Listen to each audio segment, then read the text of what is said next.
አክብሮታዊ ሰላምታችን በያላችሁበት ሁሉ ይድረሳችሁ። ወደ ቲክቫ ኢትዮጵያ ቤተሰቦች በዚህ ሰዓት ከምናስደምጣቸው ወቅታዊ መረጃዎች መካከል የአንጋፋው አርቲስት ሰማሃኝ በለው ሰሜ ባላገሩ ስርዓተ ቀብር ዛሬ በቦሌ ቡልቡላ መድኃኔዓለም ይፈጸማል። በቢሾፍቱ እየተገነባ ላለው አዲሱ ዓለም አቀፍ አውሮፕላን ማረፊያ ግንባታ ሂደት በየቀኑ ከ650 ሺህ ሊትር በላይ ነዳጅ እየቀረበ መሆኑን ጠቅላይ ሚኒስትር ዶክተር አብይ አህመድ ገለጹ። የዓለም ጤና ድርጅት ዋና ዳይሬክተር ዶክተር ቴድሮስ አድሃኖም በደቡብ አፍሪካ ሌላ ዙር መጤ ጠል ጥቃት እያገረሸ መሆኑንና ድርጊቱም አገሪቱ ለነጻነት ያደረገችውን ትግል የሚክድ አሳዛኝ ሁኔታ መሆኑን ገልጸዋል። የአሜሪካው ፕሬዝዳንት ዶናልድ ትራምፕ ከኢራን ጋር ከ3 ወር በላይ የቆየውን ጦርነት ለማስቆም የሚያስችል ስምምነት ላይ መድረሳቸውን ተናገሩ። ወደ ቤተሰቦቻችን በዚህ ሰዓት ጥንቅራችን እነዚህን ጉዳዮች በዝርዝር እናስደምጣቸዋለን። የቲክቫ ኢትዮጵያን ይፋዊ የዩቲዩብ ቻናል ሰብስክራይብ በማድረግ ቤተሰባዊ ወዳጅነቱን ያጠናክሩ። ወደ ዝርዝር መረጃዎቹ እናልፋለን።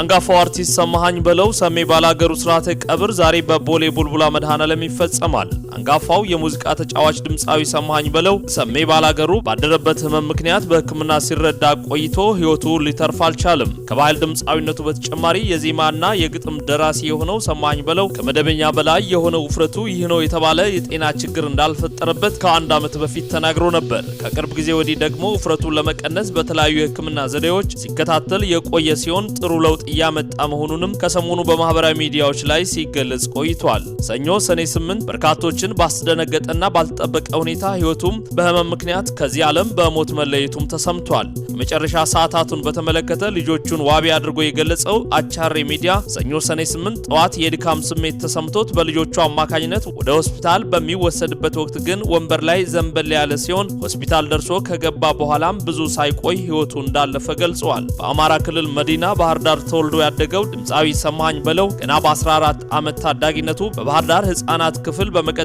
በአዮማና በግሽ አባይ ክነጥበብ ቡድኖች ውስጥ በመሳተፍ የጥበብ ጅማሮዎችን አድርጓል። በዚህም ረጅም ዓመታትን ለዘለቀው ስኬታማ የጥበብ ጉዞው ጠንካራ መሰረት ጥሏል። ሰሜ ባላገሩ በረጅም ዓመታት የጥበብ ስራዎቹ በተለይም የሀገር ባህል ሙዚቃ ዘፈንን ወጉንና ስርዓቱን ጠብቆ ከፍተኛ ደረጃ ያስተዋወቀ ሲሆን በተለያዩ ክለቦች ዘመናዊ ሙዚቃዎችን በመጫወት ልዩ ብቃትን ያሳየና በርካታ የባህል ስራዎችን ለአድማጮች ያበረከተ የጥበብ ባለውለታ ነበር። ከተወዳጅ የባህል ስራዎቹ መካከል ባላገር፣ ደቦት እንስራ፣ ዘገኛ፣ አለሽ ነገር፣ ዝናቡ፣ ዓለም እንደምነሽ የሚሉት ይጠቀሳሉ። ከተሰጠው ባሻገር በተገኘው ቦታ ሁሉ ሳቅን የሚፈጥር እጅግ ተጫዋች፣ ቀላዋቂ እንዲሁም በመልካም ስብዕናው ይታወቅ የነበረው ሰማሃኝ በለው በአንድ ወቅት 3 ነገሮችን እወዳለሁ፣ ሀገሬን፣ ትዳሬንና ስራዬን በማለት መሪሁን ገልጾ ነበር። ከ35 ዓመታት በላይ በዘለቀው የትዳር ህይወቱ የ4 ልጆች አባት የነበረው ድምፃዊ ሰማሃኝ በለው ሰሜ ባላገሩ በሰራቸው ውብ ሙዚቃዎች ሁልጊዜም ስታወስ ይኖራል። የሰሜ ባላገሩ ስርዓተ ቀብርም ዛሬ ማክሰኞ ሰኔ 9 2018 ዓ.ም በቦሌ ቡልቡላ መድኃኔዓለም እንደሚፈጸም ተነግሯል። ቲክቫ ኢትዮጵያም ለመላው አድናቂዎቹና ቤተሰቦቹ መጽናናትን ይመኛል። በቢሾፍቱ እየተገነባ ላለው አዲሱ ዓለም አቀፍ አውሮፕላን ማረፊያ ግንባታ በየቀኑ ከ650 ሺህ ሊትር በላይ ነዳጅ እየቀረበ መሆኑን ጠቅላይ ሚኒስትር ዶክተር አብይ አህመድ ገለጹ።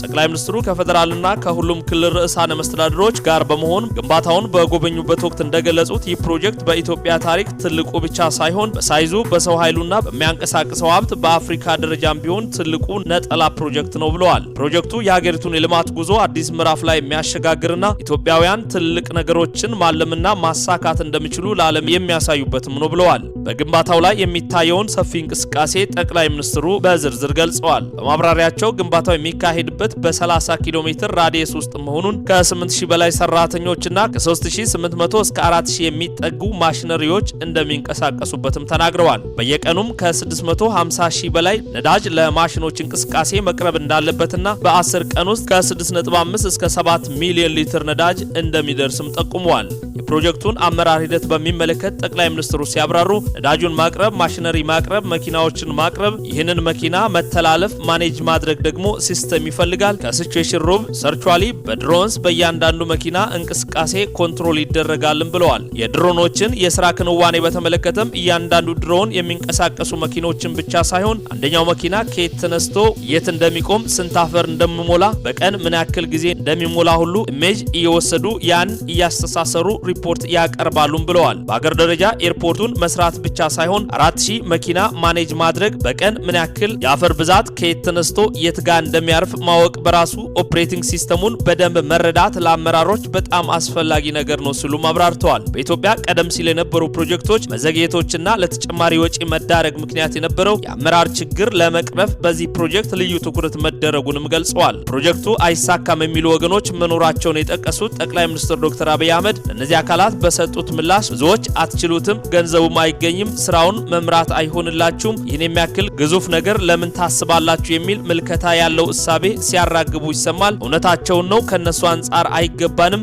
እኛ ግን እንችላለን፣ ይገባናል፣ የሚመጥነን ትልቅ ነገር ነው እያል ማን እንደሚያሸንፍ ጊዜው ሲደርስ እናያለንም ብለዋል። ፕሮጀክቱ በከፍተኛ ክትትል የሚመራ በመሆኑ በተቀመጠለት የጊዜ ሰሌዳ እንደሚጠናቀቅም አረጋግጠዋል። ጠቅላይ ሚኒስትሩ አክለውም ይህ ሲዝን የኛ ጊዜ ነው፣ ይህ ጊዜ የኢትዮጵያ ጊዜ ነው፣ ይህ የአፍሪካ ጊዜ ነው፣ ይሄኛ ጊዜ መሆኑን መናገር ብቻ ሳይሆን ያንን ለመተርጎም የሚያስችል ስራ መስራት ያስፈልጋል በማለትም ሐሳባቸውን አጠናክረዋል። ለፕሮጀክቱ ግንባታ ሲባል ይዞታቸውን ለለቀቁ የአካባቢው አርሶ አደሮችም ጠቅላይ ሚኒስትሩ ምስጋና አቅርበዋል። መንግስት አርሶ አደሮችን ለልማት ሲያነሳ እንደዚህ ቀደሙ ሜዳ ላይ እንደማይጥላቸው በመግለጽ ለእነዚህ ወገኖች ቤትና የቢዝነስ ተቋማትም መገንባታቸውን ገልጸዋል። ማንም አርሶ አደር በዚህ ፕሮጀክት ምክንያት የሚጎዳ አይኖርም። ይህ ፕሮጀክት ለዚህ አካባቢ አርሶ አደሮች ትልቅ በረከት ነው ያሉት ጠቅላይ ሚኒስትሩ ፕሮጀክቱ ለኢትዮጵያ ብቻ ሳይሆን ለምስራቅ አፍሪካና ለመላው አፍሪካ እንደሚቻል ማሳያና የሀብት ምንጭ እንደሚሆንም ተናግረዋል። የዓለም ጤና ድርጅት ዋና ዳይሬክተር ዶክተር ቴድሮስ አድሃኖም በደቡብ አፍሪካ ሌላ ዙር መጤጠል ጥቃት እያገረሸ መሆኑንና ድርጊቱም አገሪቱ ለነጻነት ያደረገችውን ትግል የሚክድ አሳዛኝ ሁኔታ ነው ሲሉ ገልጸዋል። በቅርቡ የኢትዮጵያና